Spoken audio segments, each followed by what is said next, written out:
Al-Barkah, Jalan Pahlawan, Kampung Tengah Cilengsi atau Komplek Radio Roja, yang mudah-mudahan kita bisa mengambil faedahnya. Dan kami mengucapkan selamat menyimak, semoga bermanfaat. Roja TV, saluran tiruah Al-Quran dan kajian Islam.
Assalamualaikum warahmatullahi wabarakatuh. Innal hamdalillah nahmaduhu wa nasta'inuhu wa nastaghfiruh wa na'udzu billahi min shururi anfusina wa sayyiati a'malina. Man yahdihillahu fala mudilla lahu wa man yudlil fala hadiya lahu. أشهد أن لا إله إلا الله وحده لا شريك له وأشهد أن محمدًا عبده ورسوله صلوات ربي وسلامه وبركاته عليه وعلى آله وصحبه ومن سار على نهجه ومن استنى بسنته إلى يوم الدين. إخوة الإسلام rahimani wa rahimakumullah. Alhamdulillah, segala puji bagi Allah Jalla wa Ala yang senantiasa melimpahkan kenikmatan kepada kita semua. Kenikmatan yang berlimpah. Mencurahkan kenikmatan yang benar-benar tercurah. Kenikmatan yang terus tidak pernah terputus. Kenikmatan yang terus bersambung dan gak pernah bisa dihitung. Allah Azza wa Jalla berfirman, wa in ta'uddu ni'matallahi la tuhsuha. Sekiranya seorang hamba berusaha untuk menghitung nikmat Allah, gak akan pernah bisa. Kemudian dalam ayat lain yang kita semua insya Allah sudah hafal, la in syakartum la azidannakum. Kenikmatan yang begitu berlimpah, yang gak bisa dihitung dan terus bersambung. Sekiranya hamba bersyukur, Allah tambahkan nikmatnya.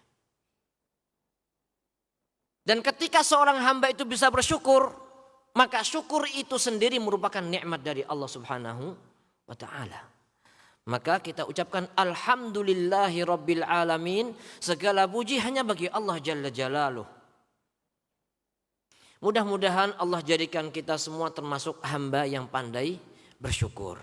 Karena dalam Al-Qur'an dijelaskan, Allah berfirman wa qalilun min ibadiyas syakur. Jadi ini bentuk berita bahwasanya sedikit di antara hamba-hamba Allah yang bersyukur. Mudah-mudahan Allah jadikan kita termasuk hamba yang pandai bersyukur. Taib, ikhwan akhwat rahimakumullah.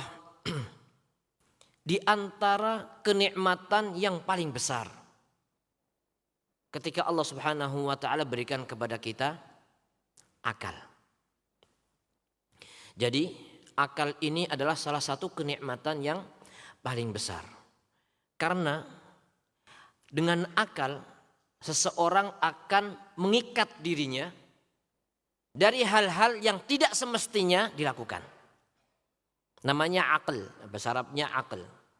Jadi kalau dalam bahasa Arab akal, misalkan ada orang pakai surban, pengikat yang di atas itu namanya apa? Iqal. Dalam sebuah hadis pernah ada salah seorang Arab Badui datang ke Rasulullah Sallallahu Alaihi Wasallam, kemudian ontanya belum diikat. Ditanya sama Rasulullah, belum diikat ontanya. Kemudian orang Badui mengatakan, atawakkal ala Allah. Aku bertawakal kepada Allah. Kemudian Rasulullah Sallallahu Alaihi Wasallam bersabda, iqilha bertawakal. Ikat dulu ontanya, kemudian tawakal. Jadi tawakal yang benar itu adalah ketika disertai dengan apa? Usaha. Asyahid, kata-kata iqilha itu maksudnya apa? Diikat. Diikat dulu ontanya. Jadi akal manusia itu adalah sesuatu yang bisa mengikat seseorang dari perilaku-perilaku yang tidak semestinya dilakukan. Entah itu perilaku yang membahayakan atau perilaku yang mungkin gak pantas dilakukan, membuat seorang malu, bikin malu dirinya atau keluarganya misalkan. Itulah akal. Kemudian dengan akal maka kita bisa membedakan manusia dengan binatang. Binatang gak punya akal. Manusia punya akal. Tetapi manusia diberi perintah, manusia diberi larangan. Sedangkan binatang tidak. Manusia lebih tinggi derajatnya daripada binatang. Gak ada manusia mau dibilang binatang. Orang kalau sudah marah kadang-kadang sampai tertutup gak bisa mikir, ngomong seperti binatang. Atau manggil orang dengan julukan-julukan apa? Binatang. Bahkan terkadang ada senda gurau memanggil temannya dengan sebutan binatang. Meskipun sebenarnya itu gak bagus ya, meskipun gurau. Misalkan di sebuah komunitas, sebuah tempat atau di kelas misalkan, fulan antum kayak badak, dipanggil badak misalkan. Masa antum seperti ikan gurami.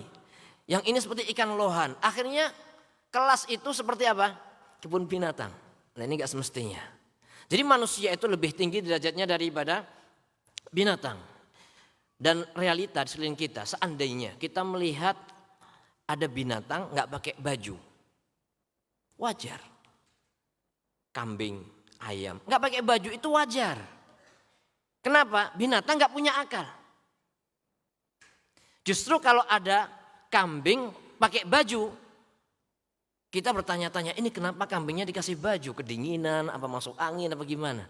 Sebaliknya kalau manusia ikut-ikutan binatang dengan mengatasnamakan kebebasan, ingin bebas sebebas-bebasnya, punya hak kebebasan, akhirnya nggak ingin terbelenggu. Kemudian menganggap bahwasanya pakaian ini salah satu yang membuat seorang terbelenggu. Hanya pengen bebas. Apa yang terjadi? Nggak wajar. Kenapa manusia nggak wajar kalau telanjang? Karena punya akal. Makanya kalau ada orang nggak pakai baju, kemudian jalan-jalan ke sana kemari, kita bisa berpikir ini orang apa? Beras atau ketan kata orang Jawa. Waras atau tidak waras gitu kan. Jadi kalau ada manusia diberi akal oleh Allah Subhanahu wa taala, tetapi enggak digunakan dengan semestinya atau cara berpikirnya kebalik. Yang mestinya kita itu menggunakan pakaian semakin rapi, semakin indah, anggun dan sebagainya, justru dia menganggap modern, maju dan sebagainya. Ketika semakin terbuka semakin keren, maka seolah-olah ingin menurunkan derajatnya.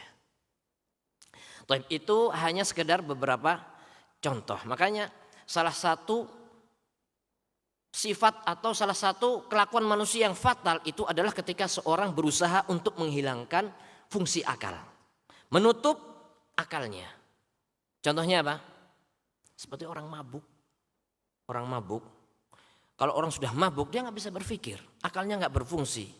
Orang lihat imma khawatir, imma takut, imma yang lainnya. Kenapa? Karena orang ini sudah nggak bisa menjaga perilakunya.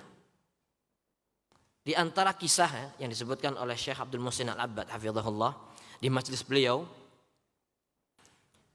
menukil dari Syekh Muhammad Al-Amin Asy-Syanqiti rahimahullahu rahmatan wasi'ah. Ada orang yang mabuk, kemudian buang air. Buang air, kemudian ditampung airnya, kemudian buat cuci muka. Setelah itu mengatakan apa? Alhamdulillahilladzi anzala minas sama'i ma'an tahura. Dia katakan segala puji bagi Allah yang menurunkan air dari langit, air yang suci, maksudnya air hujan. Ini orang yang mabuk. Makanya haram hukumnya. Jelas ya kan? Khamr itu disebut ummul khaba'ith, induknya kejelekan. Kecuali kalau mabuknya enggak sengaja. Boleh enggak? Contohnya apa? Mabuk perjalanan. Nah, itu enggak apa-apa. Taib. Ikhwatal Islam rahimani wa rahimakumullah. Allah Subhanahu wa taala membebani manusia dengan perintah dan larangan. Dan kelak nanti di hari akhirat Allah bangkitkan manusia untuk mempertanggungjawabkan segala aktivitas di dunia ini. Allah Subhanahu wa taala menciptakan manusia dengan sebuah tujuan yang mulia. Wa ma khalaqtul jinna wal insa illa liya'budun, untuk mengesahkan Allah Azza wa Jalla. Kemudian Allah Azza wa Jalla tidak membiarkan manusia bingung bagaimana mengesahkannya. Akan tetapi Allah turunkan Al-Qur'an sebagai pedoman. Allah utus Rasul sallallahu alaihi wasallam sebagai suri tauladan. Dan Allah melengkapi penciptaan manusia dengan akal. Yang dengan akal itu seorang bisa menentukan jalan. Mempelajari pedoman, kemudian berjalan sesuai dengan tujuan kehidupan. Sehingga nanti di hari akhirat benar-benar mereka mulia. Di sisi Allah Subhanahu wa ta'ala, masuk ke dalam surganya. Akan tetapi ketika manusia tidak menggunakan akal dengan semestinya, tidak digunakan untuk berpikir bagaimana menjalani kehidupan sesuai dengan tujuannya, apa yang terjadi? Mereka akan benar-benar menyesal. Kapan? Nanti ketika Allah bangkitkan manusia, kemudian ketika Allah selesaikan urusan qisas antara binatang-binatang dikisas, kemudian Allah jadikan binatang-binatang itu seperti debu-debu yang berterbangan. Sudah dijadikan debu-debu berterbangan. Saat itu orang-orang kafir menyesal. Seperti yang digambarkan oleh Allah dalam surat An-Naba. Yauma yanzurul mar'u ma qaddamat yadah. Wa yaqulul kafir ya laitani kuntu turaban. Mereka menyesal. Dulu ketika di dunia gak mau dibilang seperti binatang. Tetapi ketika di akhirat pengen jadi seperti binatang. Tetapi hayhat, gak mungkin. Binatang gak punya akal. Setelah itu Allah jadikan debu. Manusia diberi akal, kemudian diberi perintah dan larangan, diberi pedoman, kemudian di akhirat diminta pertanggungjawaban. Oleh karena itu, ketika seseorang mengetahui tujuan hidup, ketika seorang mengenal pedoman hidup, ketika seorang ingin selamat, tahu tujuan hidup, tahu bagaimana cara menjalani kehidupan ini, maka ini adalah nikmat yang paling besar. Seandainya orang memiliki nikmat yang sangat besar tetapi nggak memiliki nikmat hidayah, maka nggak ada artinya. Karena segala kenikmatan itu akan habis, cukup dengan apa? Kematian. Urusan dunia selesai. Jadi yang bermanfaat, nikmat yang paling besar itu adalah nikmat hidayah. Tetapi ingat, ketika kita mendapatkan nikmat hidayah, nikmat yang terbesar, tidak ada jaminan. Tidak ada jaminan bahwasanya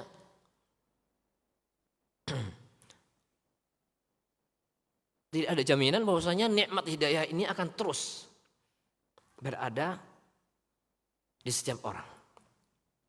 Ketika seorang tidak menjaga nikmat hidayah ini, kemudian na'udzubillah min dzalik, nikmat ini dicabut oleh Allah Azza wa Jalla, maka ini adalah musibah yang paling besar.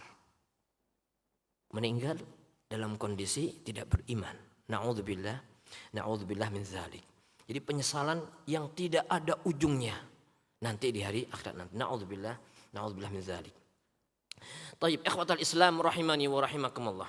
Di dalam Al-Qur'an Allah Subhanahu wa taala berfirman, laqad khalaqnal insana fi ahsani taqwim. Sesungguhnya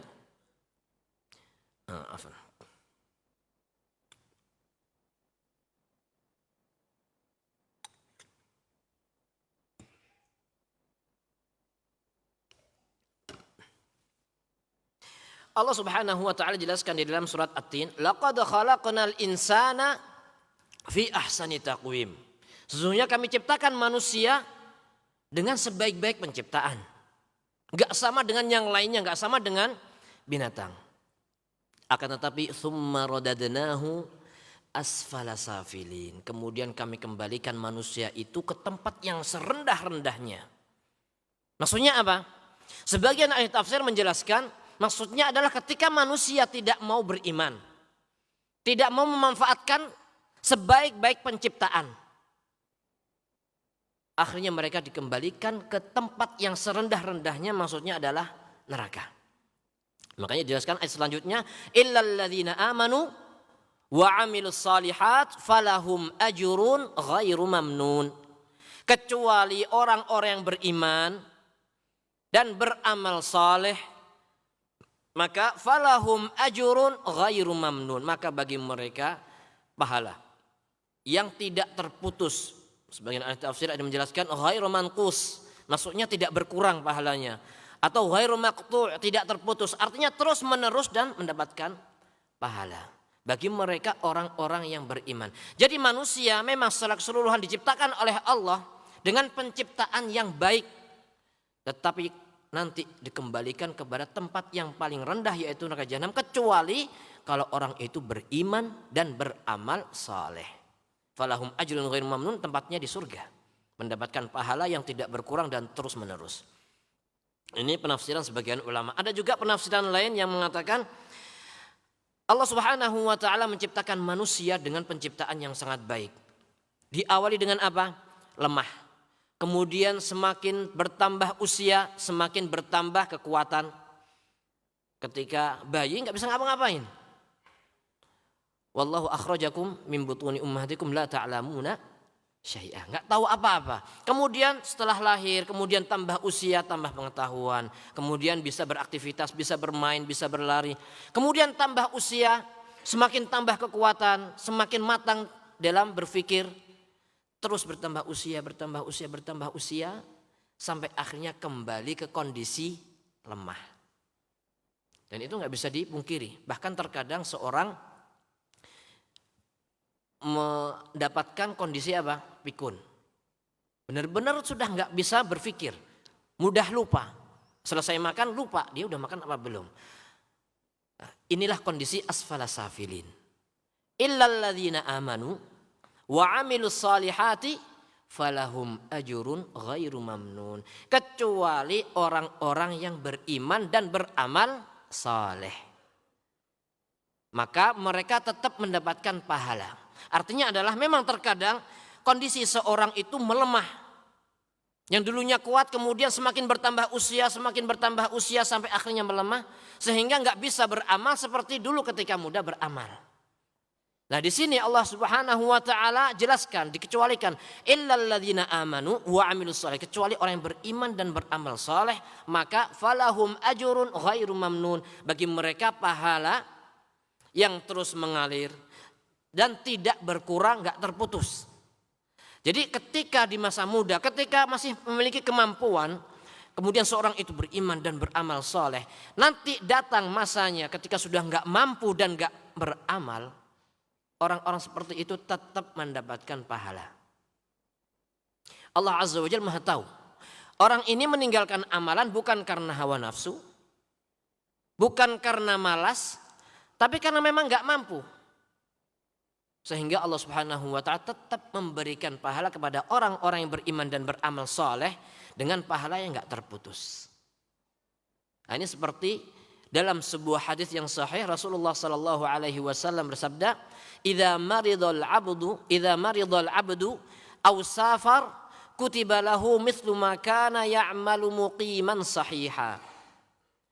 Seandainya seorang hamba itu sakit atau safar, kemudian dia meninggalkan amalan-amalan yang biasa ia kerjakan, misalkan orang rajin qiyamul lail atau puasa sunnah, kemudian dia safar, akhirnya dia nggak puasa sunnah atau nggak qiyamul lail, atau suatu ketika dia sakit sehingga tidak bisa berpuasa, tidak bisa qiyamul lail dan nggak bisa mengerjakan amalan-amalan yang biasa ia kerjakan ketika nggak sakit atau ketika dia sedang tidak safar. Apa kata Rasul sallallahu alaihi wasallam?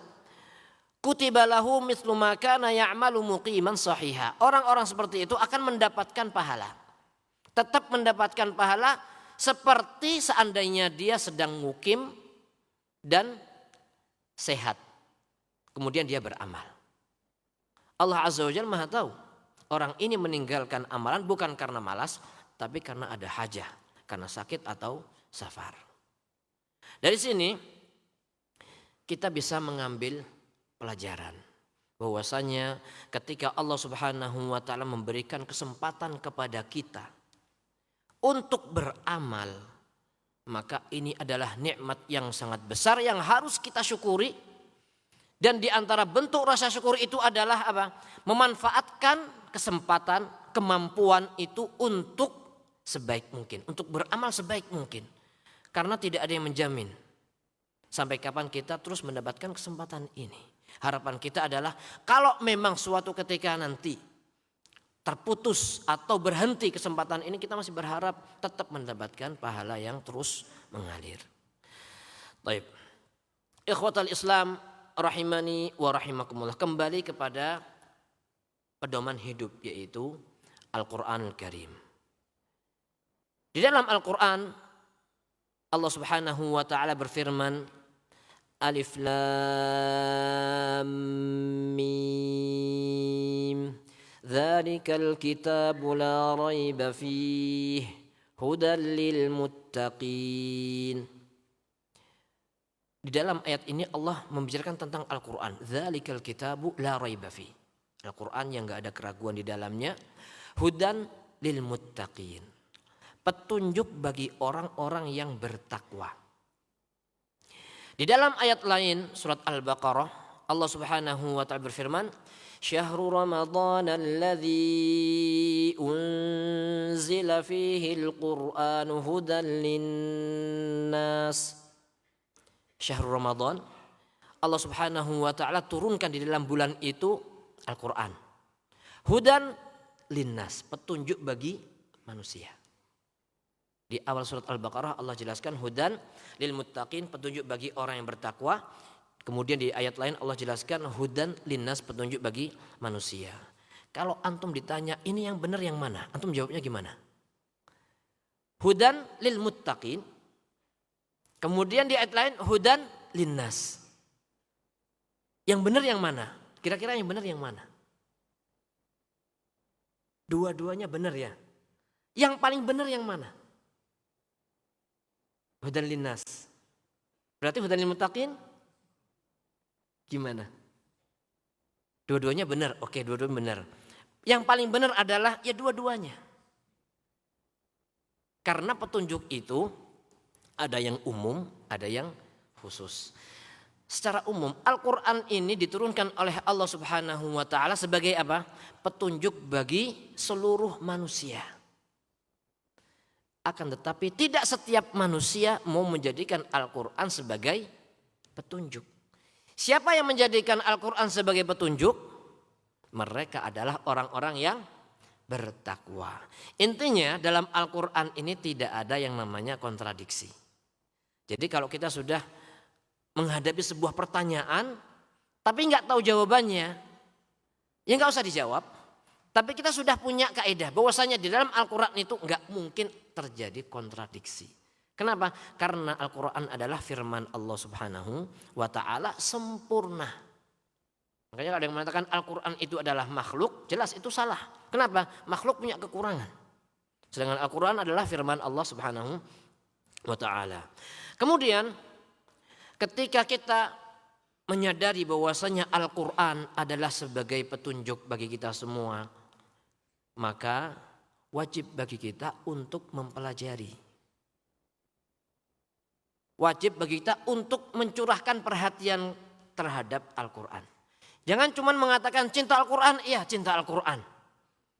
Tapi nggak mau mempelajari. Bahkan terkadang baca aja nggak bisa. Nah, ini dipertanyakan kecintaannya. Baik, kita berusaha untuk mempelajari. Lalu apa yang kita pelajari?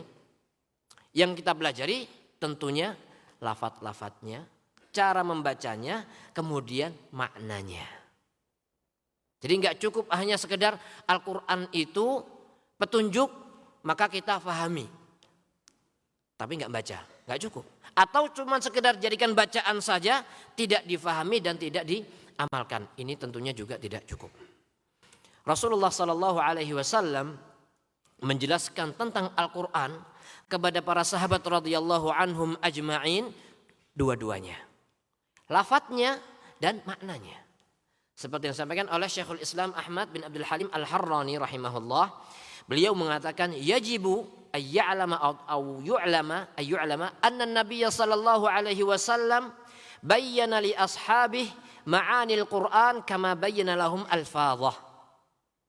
Jadi perlu kita ketahui, wajib untuk kita ketahui bahwasanya Rasulullah sallallahu alaihi wasallam menjelaskan kepada para sahabat ma'anil Qur'an, makna Al-Qur'an kama bayyana lahum al-fadhahu. Sebagaimana juga beliau menjelaskan kepada para sahabat apa? Lafadznya. Jadi dijelaskan keduanya. Kemudian beliau menukil sebuah ayat surat An-Nahl ayat 44. Allah Azza wa Jalla berfirman, "Wa anzalna ilaika adh-dhikra litubayyina lin-nasi ma nuzzila ilaihim." Dan kami turunkan kepadamu wahai Muhammad az-zikra, maksudnya adalah Al-Quran, litubayyina lin-nasi ma nuzzila ilaihim, supaya engkau wahai Nabi Muhammad SAW menjelaskan kepada manusia apa yang diturunkan kepada mereka. Kemudian beliau mengatakan yatanawalu hadza wa hadza. Jadi bayan atau penjelasan Rasulullah SAW itu mencakup ini dan mencakup ini. Maksudnya mencakup lafadznya dan mencakup maknanya. Kemudian beliau mengkisahkan atau menjelaskan kondisi salafus saleh, ya. Di antaranya seperti Utsman bin Affan, Abdullah bin Mas'ud dan selainnya, annahum kanu idza ta'allamu minan nabiy sallallahu alaihi wasallam 10 ayat lam yajawizuha hatta yata'allamu ma fiha minal ilmi wal amal. Dulu mereka salafus saleh, para sahabat radhiyallahu anhum ajma'in, ketika belajar kepada Rasulullah sallallahu alaihi wasallam 10 ayat, 10 ayat, lam yujawizuha, mereka tidak melampaui apa yang mereka pelajari, hatta yata'allamu ma fiha minal ilmi wal amal, sampai mereka benar-benar mempelajari ayat tersebut, ilmunya dan amalnya. Jadi sekaligus belajar dan beramal. Kemudian qalu, mereka mengatakan fata'allamnal Qur'ana wal ilma wal amala jami'a, maka kami mempelajari Al-Qur'an itu dari sisi ilmu dan amalnya sekaligus. Nah, kemudian beliau menjelaskan, makanya sebagian mereka itu ketika mempelajari Al-Qur'an membutuhkan waktu yang sangat panjang. Nah, kemudian menukil perkataan Anas, kana ar-rajul idza qara al-Baqarah wa Ali Imran jalla fi a'yunina. Dulu di zaman beliau Anas bin Malik radhiyallahu anhu, kalau ada orang membaca surat Al-Baqarah atau surat Ali Imran, jalla fina, seolah-olah terlihat mulia atau berwibawa atau tinggi kedudukannya di mata kami. Kenapa? Karena orang yang sudah belajar benar-benar menguasai sisi bacaannya, maknanya plus amalnya juga. Nah, ini berbeda dengan kondisi sebagian kita yang sudah selesai 30 juz kadang-kadang masih belum mempelajari maknanya, belum prakteknya sekalian. Jadi inilah hakikat mempelajari Al-Quran atau hakikat menjadikan Al-Quran sebagai petunjuk. Jadi bukan hanya sekadar dibaca, tetapi tidak mentadabburi maknanya dan tidak mengamalkan perintah dan meninggalkan larangannya. Atau bahkan sebagian kaum muslimin membaca aja belum benar, tetapi sudah merasa benar, sehingga nggak ada keinginan untuk memperbaiki bacaannya. Hafalannya belum banyak, nggak ada keinginan untuk menambah hafalannya. Sama sekali nggak ada cita-cita untuk menambah hafalannya. Alasannya apa? Macam-macam. Kalau yang tua alasannya, oh saya sudah tua. Kalau yang muda, saya belum tua. Akhirnya nggak ada keinginan untuk menambah hafalan. Padahal Al-Quran itu nggak diturunkan untuk yang muda, nggak diturunkan yang tua, nggak diturunkan untuk ustadz, nggak diturunkan untuk santri, tapi untuk seluruh kaum muslimin. Dan siapapun yang ingin serius belajar Al-Quran dan mengajarkannya, masuk ke dalam hadis Rasulullah sallallahu alaihi wasallam, khairukum man ta'allamal Qur'ana wa 'allamah. Sebaik kalian adalah orang yang serius belajar Al-Qur'an dan mengajarkannya. Kalau toh memang kita belum memiliki kemampuan seperti mereka para qurra dengan hafalan yang kuat, qiraa'ah sab'ah, qiraa'ah asyra dan sebagainya, tapi kita berusaha, kita masuk ke dalam gerbong mereka.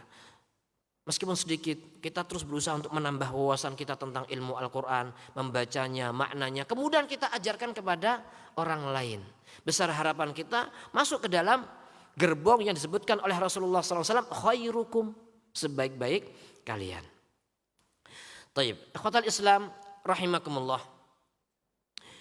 Belajar lafaz dan makna. Belajar lafaz itu tentunya berkaitan dengan bacaan-bacaannya, berkaitan dengan tajwid-tajwidnya, berkaitan dengan qiraat dan lain sebagainya. Dan caranya tentunya kita butuh seorang guru. Teori itu membantu, tetapi nggak cukup. Misalkan teori nun mati ketemu huruf ini hukumnya apa? Hukumnya ini misalkan.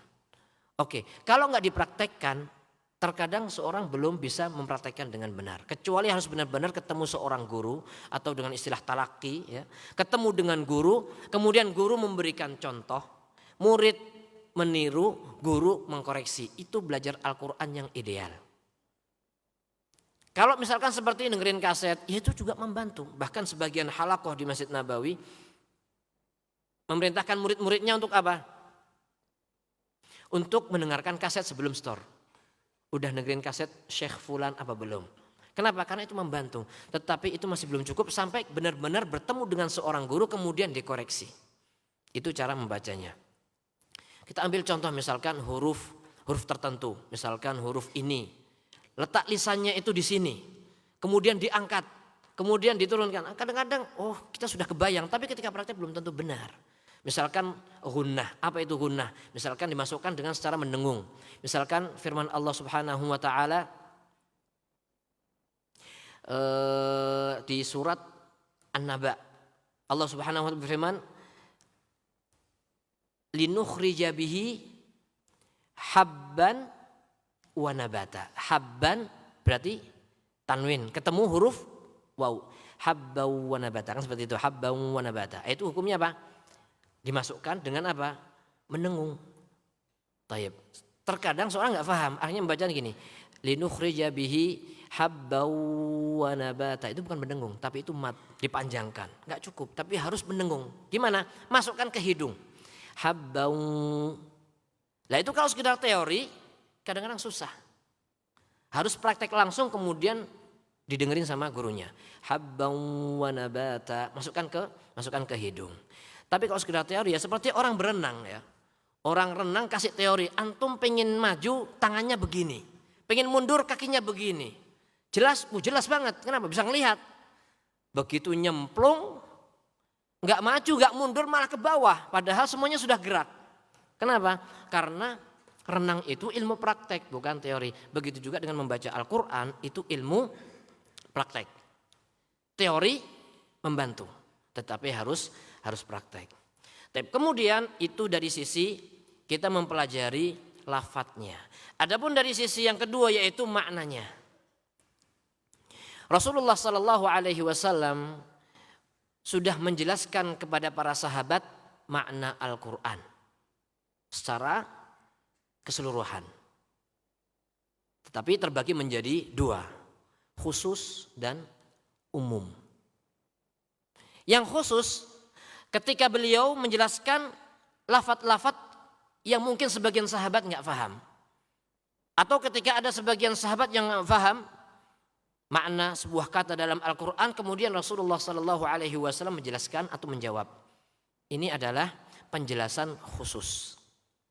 Misalkan di dalam Al-Quran Allah Subhanahu Wa Taala berfirman, alladzina amanu walam yalbisu imanahum bidzulm ulaika lahumul amnu wahum muhtadun. Orang-orang yang beriman walam yalbisu imanahum bidzulmin, dan tidak mengotori keimanannya, enggak mencampuri keimanannya dengan kezaliman, ulaika lahumul amnu wahum muhtadun. Mereka itulah orang-orang yang mendapatkan aman dan mereka mendapatkan petunjuk. Sebagian sahabat ketika menafsirkan lafadz zulm di sini, sebagian mereka bertanya, ya Rasulullah, siapa yang nggak pernah berbuat zalim terhadap, paling tidak terhadap dirinya sendiri? Siapa yang nggak pernah berbuat zalim? Kemudian Rasulullah Sallallahu Alaihi Wasallam menjelaskan, maksud zalim di dalam ayat itu adalah seperti yang dijelaskan di dalam ayat lain, perkataan Luqman, inna syirka la zulmun azim. Sesungguhnya syirik itu adalah kezaliman yang besar. Jadi maksud zalim dalam ayat alladzina amanu walam yalbisu imanahum bidzulmin, maksudnya di situ adalah kesyirikan. Karena memang zalim itu enggak cuma kesyirikan, tetapi dalam ayat itu seperti yang disabdakan oleh Rasulullah sallallahu alaihi wasallam, maksudnya adalah kesyirikan. Nah, ini salah satu contoh ketika Rasulullah sallallahu alaihi wasallam menjelaskan makna secara khusus.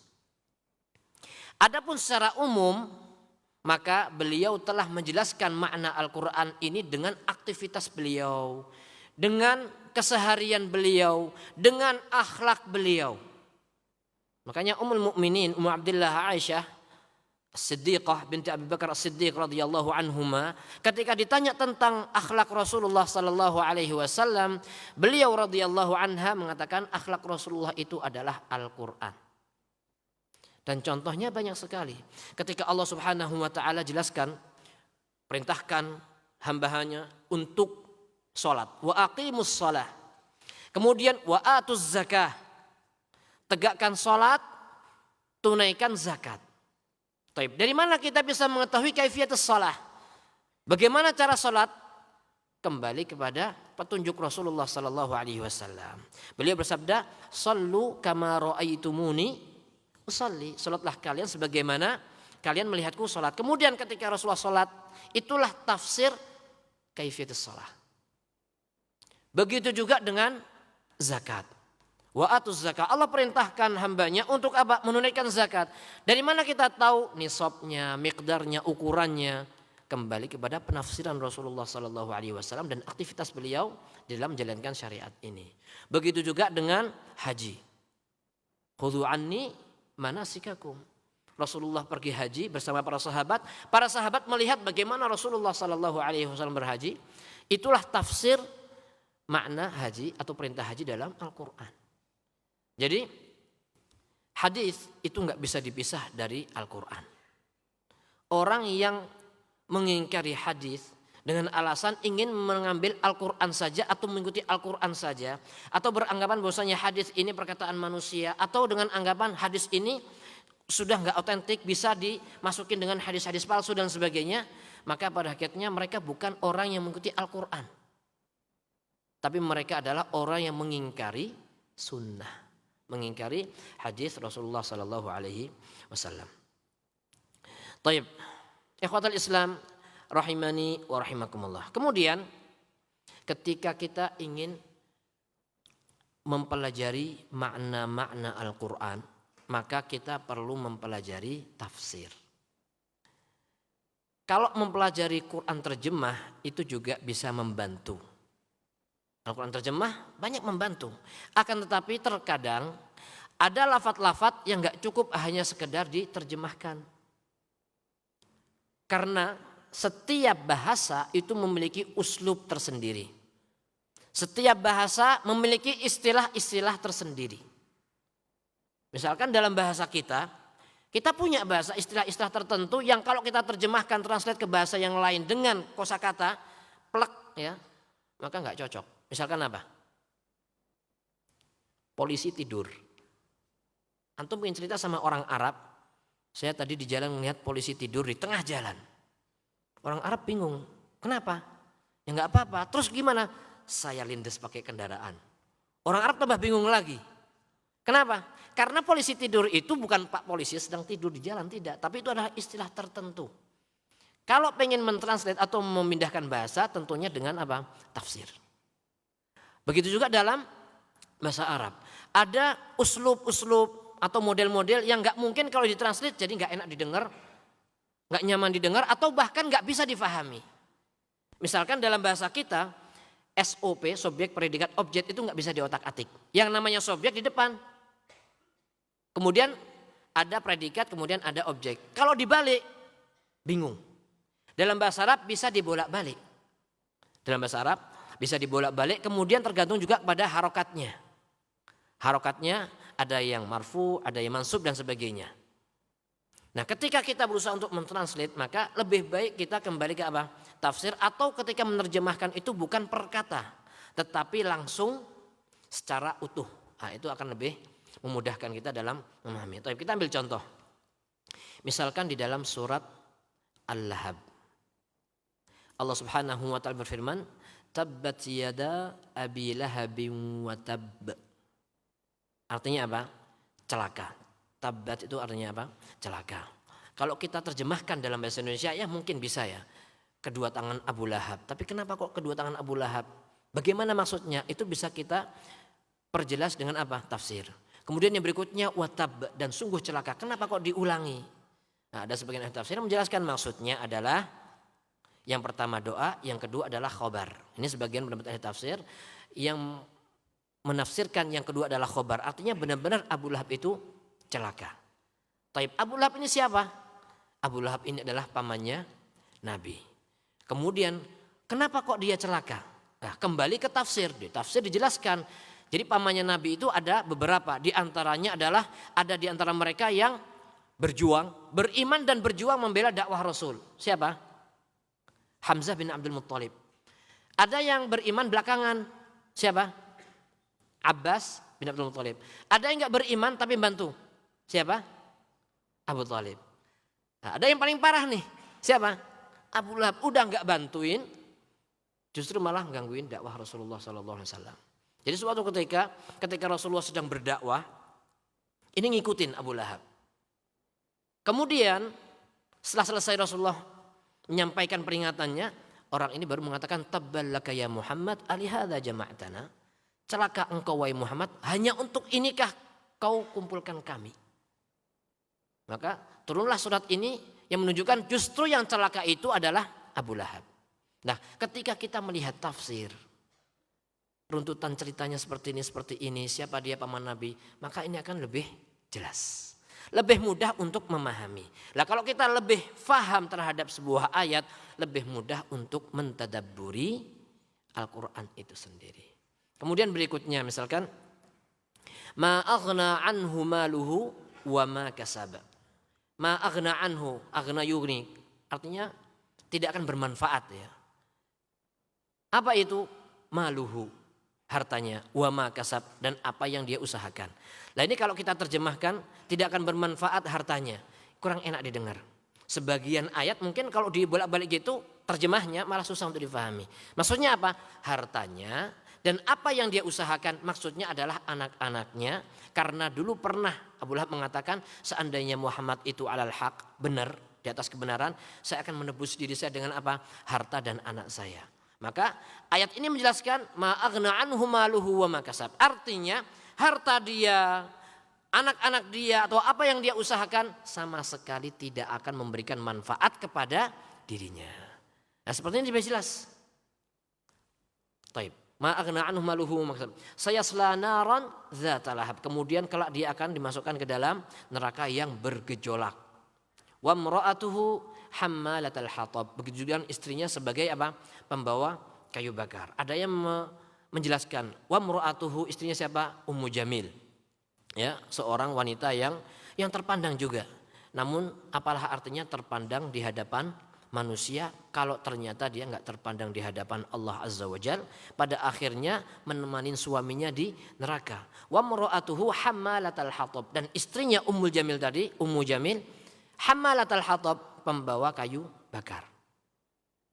Ini terjemahnya seperti itu. Maksudnya apa? Nah, ada yang mengartikan maksudnya adalah sebagaimana dulu istrinya membantu suaminya menghalangi dakwah Rasulullah sallallahu alaihi wasallam. Kemudian juga membawa kayu bakar dari sebuah tempat kemudian, atau membawa kayu yang berduri dengan tujuan untuk menghalangi jalan yang dilewati oleh Rasulullah sallallahu alaihi wasallam, sehingga nanti di hari akhirat dia diazab dengan azab seperti itu. Kemudian ada juga yang mengartikan hammalatal hatab itu sebuah istilah bagi wanita yang menimbulkan masalah kemana-mana, bikin onar, ya, seperti itu. Ya, istilah-istilah seperti itu bisa kita fahami dari mana? Dari tafsir. Taib. Ikhwatal Islam rahimani wa rahimakumullah. Kemudian ketika kita berusaha untuk mengkaji tafsir, maka di antara tujuan terbesarnya adalah supaya kita bisa apa? Mentadabburi. Mentadabburi ayat-ayat Al-Quran. Dan tadabbur itu enggak sama dengan tafsir. Tafsir, enggak setiap orang muslim harus menjadi ahli tafsir. Tetapi tadabbur itu harus. Tadabbur itu perintah Allah Azza wa Jalla. Dan enggak ada alasan, loh saya kan bukan orang Arab. Al-Quran itu tidak diturunkan untuk orang Arab. Tetapi Al-Quran diturunkan untuk petunjuk seluruh manusia. Dan tadabbur itu adalah perintah untuk semuanya. Lah terus kalau kita belum paham gimana? Solusinya adalah belajar. Lah kalau belum belajar, belum paham, boleh nggak baca Al-Quran? Ya otomatis jelas boleh. Tetap mendapatkan keutamaan otomatis. Akan tetapi kan nggak sama antara orang yang membaca Al-Quran dengan tadabbur dengan orang yang membaca Al-Quran tanpa tadabbur. Nah ini yang mestinya membuat kita harus berusaha untuk apa? Memperbaiki diri kita, memperbaiki bacaan kita dan memperbaiki keilmuan kita dalam masalah Al-Quran. Kalau memang kita benar-benar cinta terhadap Al-Quran, perlu kita untuk menambah wawasan ilmu tentang Al-Quran. Baik, ini sudah adzan ya. Baik, kita lanjutkan setelah adzan insyaallah.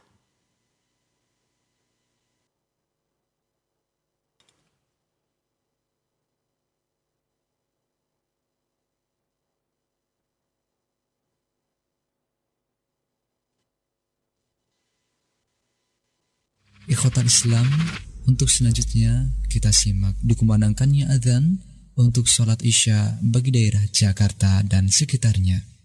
Allahu Akbar, Allahu Akbar,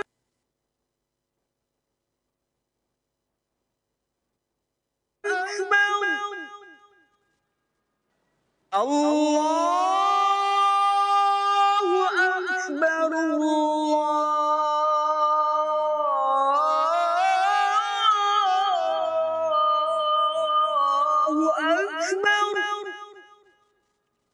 Asyhadu an la ilaha illallah.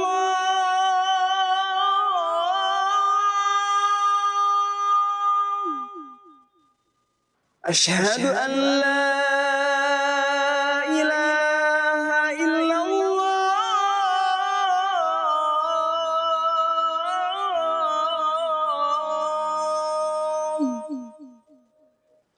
أشهد أن محمد رسول الله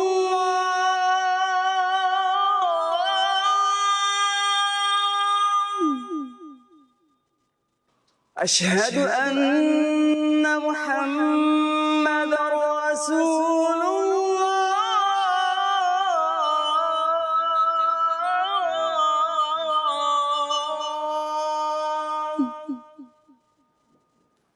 حي على الصلاة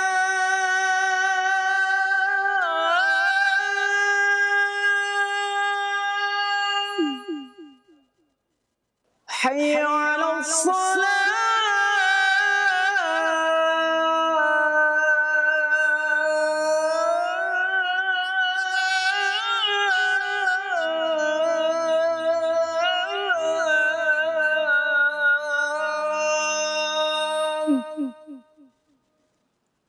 حي على الفلاح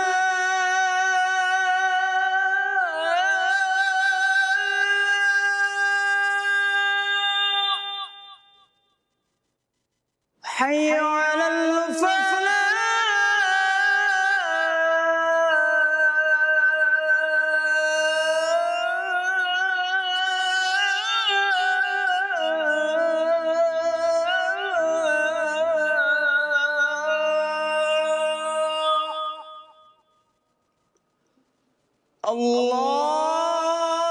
الله أكبر الله أكبر لا إله إلا الله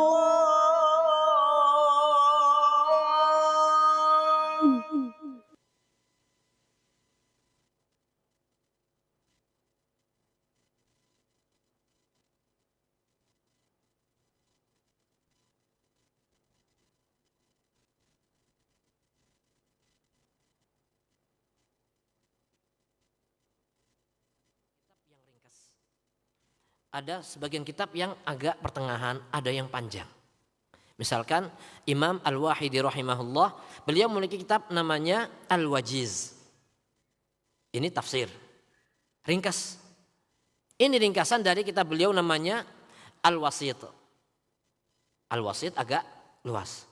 Dan Al-Wasit itu ternyata juga ringkasan dari Al-Basit. Jadi beliau punya 3 kitab. Al-Basit, Al-Wasit, dan Al-Wajiz. Yang Al-Wajiz ini ringkas. Taib.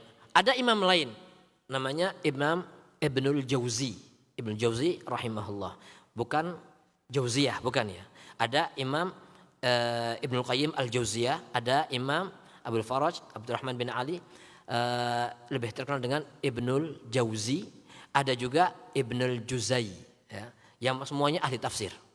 Jadi jangan ketukar. Taib. Beliau punya kitab namanya Zadul Masir. Zadul Masir ini kitab ringkasan. Tapi ringkasannya 4 jilid. Jadi beliau dalam muqaddimahnya mengatakan waqad balaghtu fi ikhtisari lafdhihi fajtahid waffaqakallah fi hifdhihi. Ini dalam muqaddimahnya beliau mengatakan aku sudah berusaha untuk meringkas lafadznya seringkas mungkin.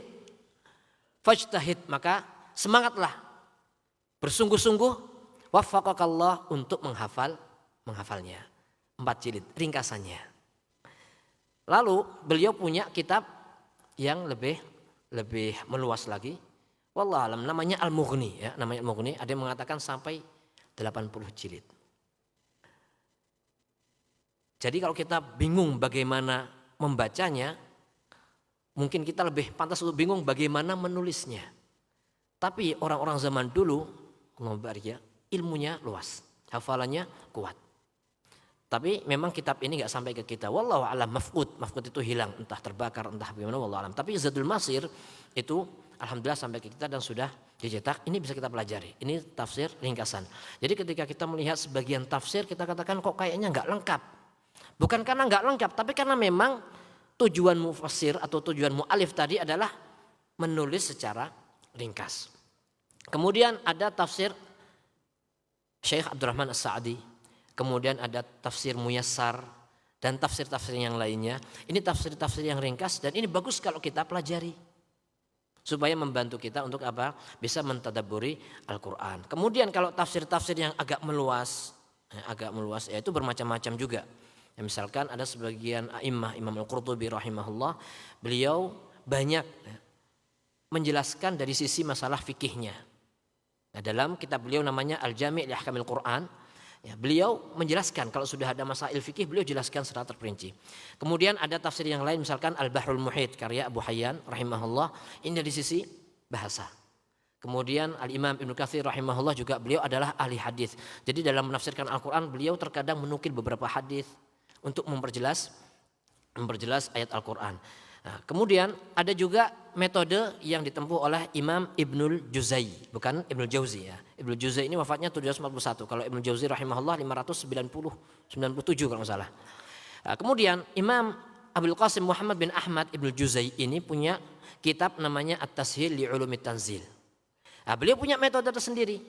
Sebelum menulis tafsir beliau menulis muqaddimahnya. Muqaddimah tafsir. Berkaitan dengan hal-hal yang berkaitan dengan masalah tafsir. Kemudian menuliskan ma'ani, beberapa makna lafaz. Ketika menjelaskan masalah tafsir terkadang nggak disebutkan. Kenapa? Karena sudah disebutkan di dalam muqaddimah beliau. Ini diantara metode. Kemudian tentunya dalam masalah tafsir itu banyak hal-hal yang tidak berkaitan dengan tafsir secara langsung. Tetapi dengan adanya hal-hal itu memperjelas penafsiran Al-Quran. Misalkan seperti kaidah-kaidah dalam merojihkan pendapat misalkan. Ada juga kaidah-kaidah dalam masalah tafsir. Kemudian yang berkaitan dengan masalah asbabun nuzul, Makki dan Madani. Dan ini kadang-kadang ahli tafsir menjelaskan dalam satu kitab. Ada juga yang menjelaskan di dalam muqaddimahnya. Seperti Ibnu Juzai.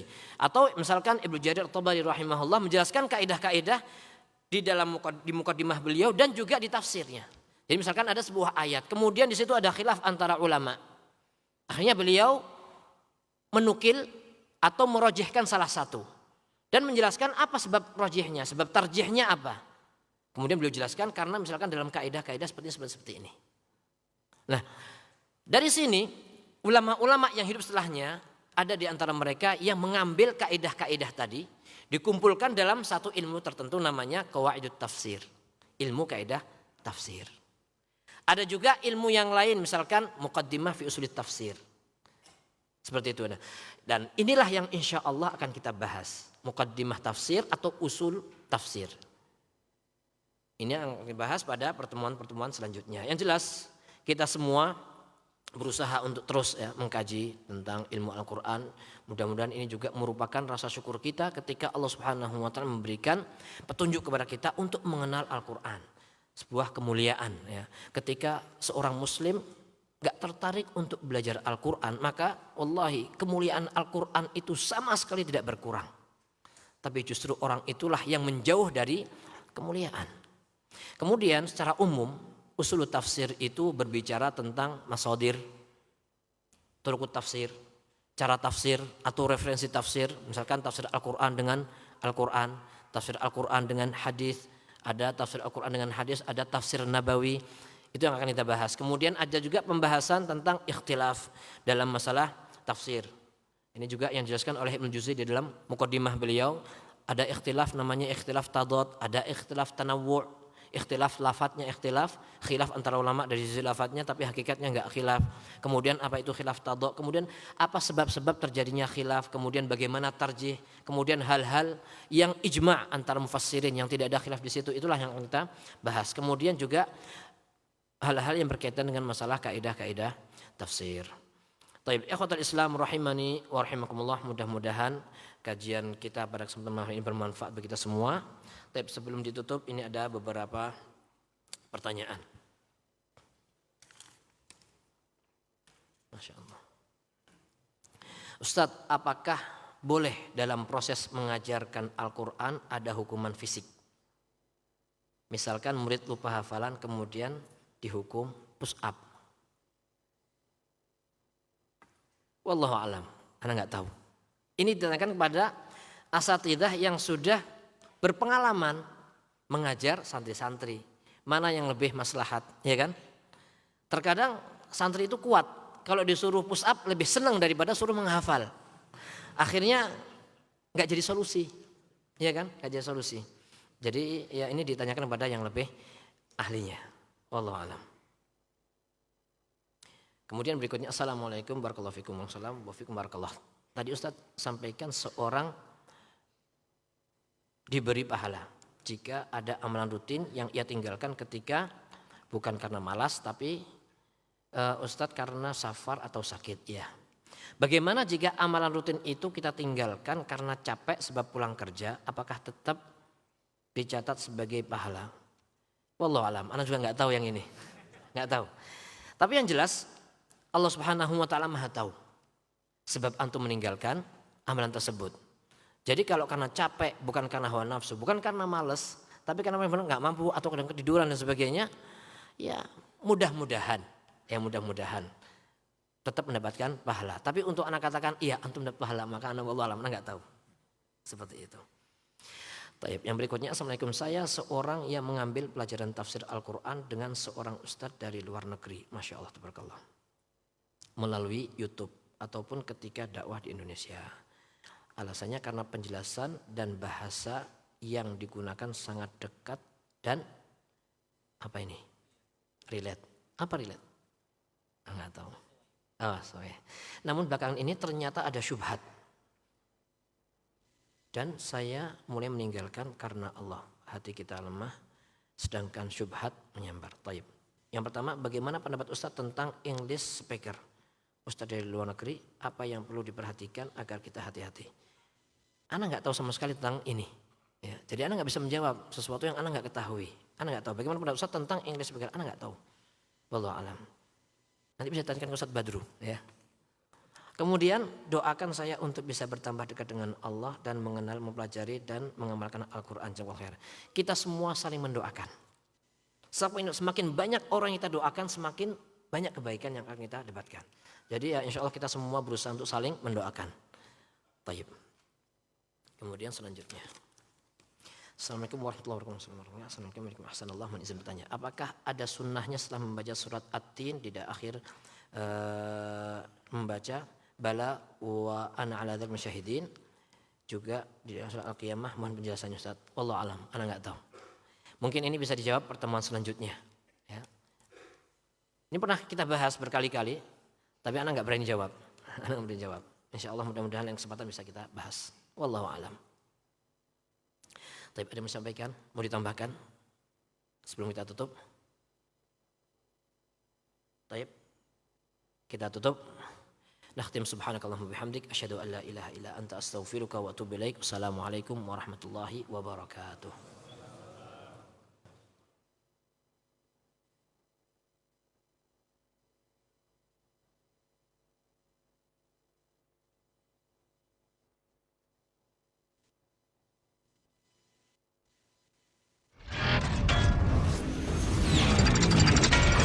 Roja TV.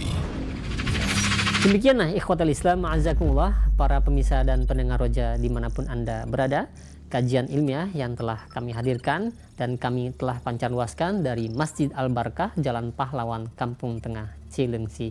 Mudah-mudahan menjadi ilmu yang bermanfaat untuk kita semua. Wassalamualaikum warahmatullahi wabarakatuh.